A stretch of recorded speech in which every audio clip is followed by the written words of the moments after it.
My name is Shoaib Malik, and I'm from the Muslim Without Borders. I'm the ambassador for them, and we went on a trip with Haroon. It was great, wasn't it? Oh, I love it. It was absolutely fantastic. And too bad we can't put our own experience in there, where we actually, with how we live, there was no electricity, no running water. But it was great. It was amazing. The reason I'm here today is in a broader spectrum. We started out about dentistry. We talked about the need of dentistry and up to a point of what we have done so far. But what I'm going to talk about is what's the next step now? As an individuals, all of us here, we have doctors, we have, dental hygienists, we have medical doctors here as a group. So, the intellectual IQ is very high in this room. But what's the next step? And my topic is going to be about institution. So here's a topic for my presentation. It's called The Power of Institution and Influence on Minority Perception. And before I start, I would like to apologize. If I do offend somebody, please forgive me as part of my ignorance, because this is a very emotional topic, and we all come in from our own point of view, and some things you might hear you might not like. So again, if I do offend, please forgive me of my ignorance. So to start this presentation, what I'm going to ask you to do is play a little game with me.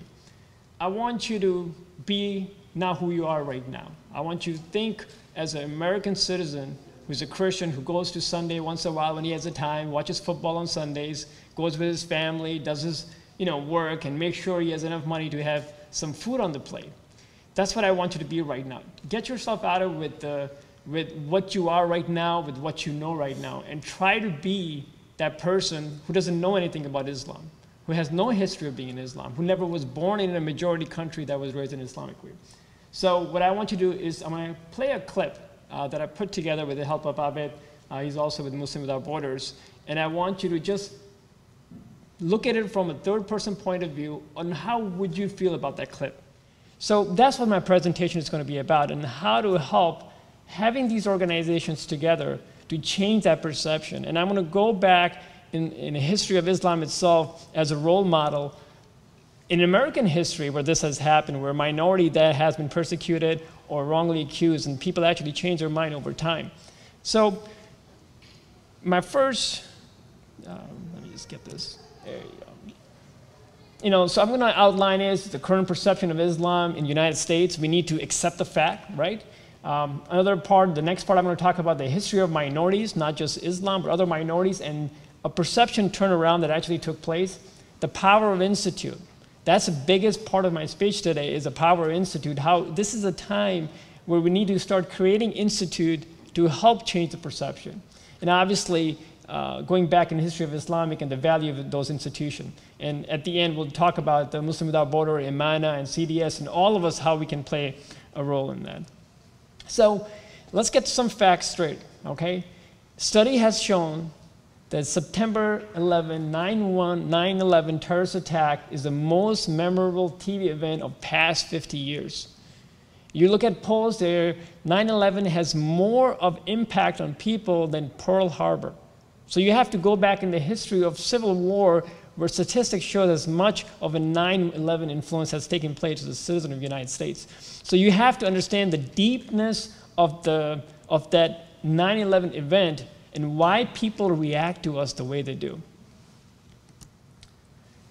97% of people knew where they were when 9/11 happened. I know I did. I was down in lower east side Manhattan, about a mile away from where the World Trade Center went down. So I was there, on the site itself. And look at the list.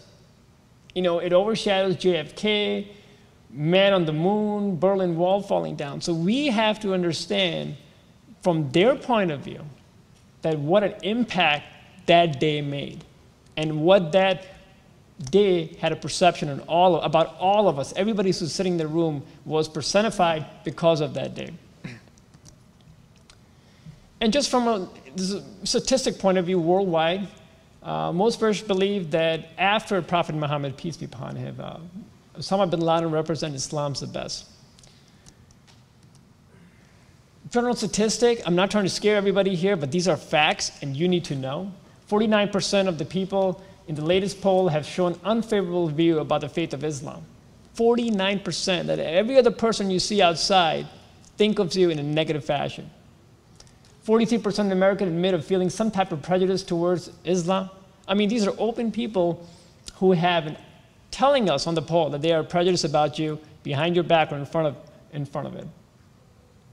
As you can go down the list, 39% in the US Today said they felt some prejudice against Muslim, and they are in favor of having Muslim US citizens carry ID badges to prevent some type of means of terror. So what does that mean? That means they are labeling all of us in the same bracket, right? Now, as a father of a son, I have a 2-year-old, you know, and what bothers me is this: what kind of place am I setting up for my son? You know, I'm old enough to be able to handle a lot of this criticism. I lived in Pakistan, my foundation is set, I believe who I am. I'm very proud of who I am, and mentally that made me very strong. But what about my son, who's born in this country, who, when he walks out of his room, has 49% of the people have some type of bias against him just because of what his name would be, okay? And there was a larger study done, and that shows that almost 100%, twice as people who are Arab Muslims, had more depression issues than a normal, purely related. And it makes sense. If you live in a negative environment, you're bound to have these problems. And this is the kind of platform we're setting for our kids. So again, I know everybody here understands this, but again, the need to change that perception. So, you know, we have debates, we talk about it. The question is, you know, it's America's fault. America is Islamophobic. It's their fault. I mean, how can they generalize everything? How can they generalize all of us at the same way just because one guy, 12 people, 11 people did an act? But the question is, what else would they think? I mean, is there another reality we have created for them or another perception we have created for them that can actually take away from what happened in 9/11 to something else? And what I like to call it, we need to create an anti-9/11 event. We need to create an anti-Al-Qaeda organization or an institute. So we can actually stand up on the TV, in the platform, or take advantage of the platform and say, no, no, no, see, this is who we are. Yeah. So this is a very important slide, and I want to base pretty much the whole presentation based on this slide because this is now. And it talks about, CBS did a poll about how people perceive Islam and other religion. Okay, so that gives us a baseline where we stand. Obviously, being in a Christian country, majority country, you expect the Protestant and the Catholics to have a high favorable rating. And to me, it's pretty surprising. The Jewish community had a favorable rate of 47, and I'll tell you why I thought it was surprising. And look at Islam, 19%. Okay? Now, the more scary part is, to me, is look, you don't have to like me, right? I mean, we all have different opinions, we all have different minds, but just do not see us in a negative point of view. So that, to me, it kind of stands out more. And if you look at the chart, look at the unfavorable rating. Islam, again, 45%. That scares me. That scares me for my kid, your kids, everybody. That scares me. Because our kids who have an innocent mind, you know, have to go in that aggressive society regarding their religion and face that. All right, so we have an unfavorable rate of 45%. How we can bring it down? Well, did you find something kind of amazing in there? Look at the Jewish community. Look at the unfavorable rate for the Jewish community, 16%. It's even lower than Catholics. Someone is doing something right in that community, right? For something like that to happen where your favorable rate is 47%, your unfavorable rate is only 16%, somebody's doing right in that community. And that's where I'm going to take it from. Because if you see what they did, you see how we did in our past, and that might be a way to fix our problem and our image. Because that 47% favorable rate for the Jewish community and unfavorable 18 wasn't like that 50 years ago. If you have taken the polls, and I will go on it later in a second. So just in concept of who we are here, we're about 2%. That's the general survey. And we passed the Jewish community as the second biggest minority when it comes to that, when it comes to religion.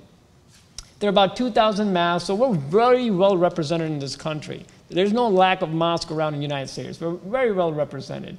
And our population number with the Jewish community is about the same. So it gives us a good comparison and example of how two of us can be parallel and be able to change the image. Now, here's some stats pre-World War II about the Jewish community.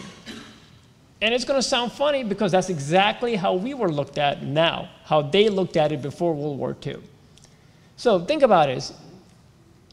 During the Civil War, President Grant, I mean, we know if you're a history major here and you have a passion for history, and the acknowledgement Mr. Grant gets, General Grant gets, he actually ordered expulsion of all Jews in the portion of Tennessee, Kentucky, and Mississippi. Hey, at least we don't face that right now, right? In 1938, a poll was done that 60% of the respondents held low opinion of Jews, labeling them greedy, dishonest, and pushy. 1939, Roper poll found 39% of Americans felt that Jews should be treated like, actually there's a mistake here, should not be treated like other people. 53% believe that Jews are different and should be restricted, and 10% believe that Jews should be deported. Those numbers are worse than what we're facing right now. But it's unbelievable that somehow in the past 60 years, the numbers have completely changed, where their favorable rating is up to 47% and unfavorable about 17%. You got to recognize that fact. And so if you can see they can do it, why can't we? All right? So that's what I'm going to base, again, I'm going to carry on with the lecture based on that. So what I did was I went and I did a lot of research in the Jewish community, met a lot of Jewish people, and read some of their books, their fight for anti-Semitism after the Civil War and before World War II. And I was trying to find, how did you guys do it? I mean, what happened? I'm sure, I mean, there were people who were on the stage talking about, hey, don't hate us. That doesn't change anything, right? So what was the key motivation there? So Robert Katz, I read his book, and he talks about the way to change people's perception is to give them reason to change it, right? There has to be an anti-event, an anti-institution. And he talks about the institution, and he talks about philanthropy and the Jewish hospital, how that changed people's perception. Because when you're in a community and you see the action of that minority community, it has a direct effect on you to change your perception. And the Jewish community used building hospital. They started out with the Jewish hospital, Mount Sinai Hospital, Beth Israel Hospital, and if anybody who are in New York, I'm sure you heard those names before. So in their doctrine, right, and this is while they were making all the hospital, they were like, what is the reason? Where should our money go? And obviously money was for the institution. They were talking about, well, if you may do a philanthropy work and create a hospital, our goal is to diminish the need for poor Jews to seek care of non-Jewish shores. That's a very important part. Think about it. They were taking care of their own people. Why? Because during the World War II or before World War II, a lot of Jews immigrated from different countries, from Russia, Soviet Union, you know, from the communists, to run away from the communists to come into this country. So people felt like all these immigrants were coming in, and all they were doing was pretty much sucking the blood out of this country, right? Kind of what we have to face. When we have a lot of immigrants who come from Jordan, Palestine, India, Nepal, all over the place. The other reason for them to do it was to weaken the claims that Jews were very clannish and only took care of their own, right? Same thing we have to face. Why do you think they were so pissed off at the mosque building at the Ground Center? Because we were just thinking of ourselves. You know, the other option would have been, let's say, hey, at Ground Zero, maybe we should have some kind of a monument that shows how Islam, most of the Muslims are donating money and opening up a clinic to help psychologically all the people that have impact. No, we weren't thinking community-wise. We were more intent thinking about what we need over there. And that's a perception that you have to get.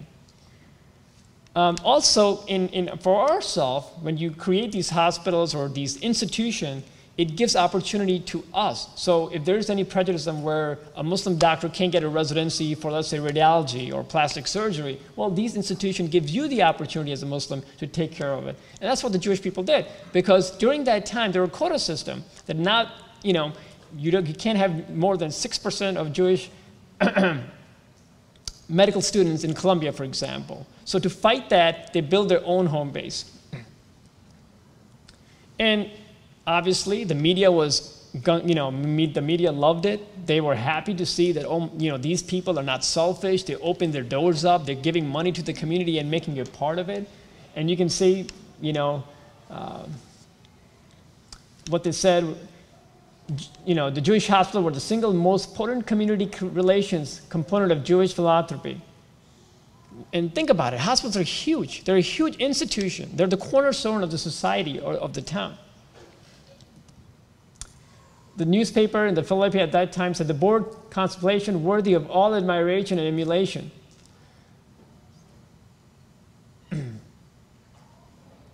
The New York Times talk about how they're not restricted with the Jews. And the other beauty about that time also was most of their patients were from World War II. So all the soldiers that came in wounded for World War II were actually taken care of by these Jewish hospitals. So right now, there are about 56 full-fledged Jewish hospitals in the United States. There are about 33 colleges and universities, about 19 museums. So think about it, 56 full-fledged running Jewish hospitals in this country, changing perception of that community every day. Okay? And that's what they use. They build an institution that can help change people's perception, because for them, that becomes a reality. In New York City, that's what you see, Mount Sinai Medical Center, National Jewish. And the hospital is a very giving and unprejudiced environment. Nobody thinks anything else. It's all about giving. So it's an easy way to change perception when you think of medicine in the hospital. And of course, they use a Jewish name. They have Star of David everywhere. During 9/11, when the World Trade Center went down, the first ambulance to show up was a Jewish-run, nonprofit organization ambulance. Okay? So that's an institution, that's a perception, and that's a reality. So I'm actually short on time. I'm looking at it downstairs. I got a letter that hurry up. So I'm going to go quickly about Islamic part of it. Like she talked about, the golden part of Islamic history was beautiful. Why? Because at that time, we were the one who made the first hospital. We were the one in the world who made the first university which actually gave out degrees. So we have it in there. So we can't use religion as an excuse to limit us. We did it. That's why we flourished during the golden years of Islam, because we used as an institution to help change people's perception. And just to kind of have an idea what the West thought about it, that golden age of Islam. And the reason I brought it up is the West will acknowledge you if you become a positive institution, a positive line. This is a very famous painting about the scholars of Athens by Raphael. It talks about all the brains and all the people, the Socrates and Aristotle right down the middle. But if you concentrate on the left, you have a Muslim scholar in there. They acknowledged you when you did something right. Okay? So to counter that, where do we stand right now as Muslims? You saw there are 56 Jewish hospitals to change people's perception, to take that negativity of unfavorable rating during the early world wars or between the 1930s to now the most liked and favorable community. Well, they had 56 hospitals right now to change that. How many do we have? Right? So this is what I told you. When you saw that video clip, don't think saw it from a realistic point of view from the other people. It all makes sense. It all makes sense where we are. It makes sense why we're not that alike. Because if I ask you, as a community in a national level, what have Muslims done for this country? Can you name some? I don't think so. And that's a reality. And if you want to change the perception, that's how you got to do it. You have to give it back to this country. I was in a meeting yesterday, and there was a gentleman who talked about he built a, I think it was down south somewhere, he built a 2-story building, and there was another group that was very against them, and they wanted the building, brought down. And, him being a minority Muslim was supported by the community in an area where he was one of the only Muslims there. Why? Because he was doing something positive for the community, and the community stood up for him, okay, regardless of what his religion was. And again, like I said, funny thing is, we were the first one who made them a hospital. The Muslim community did.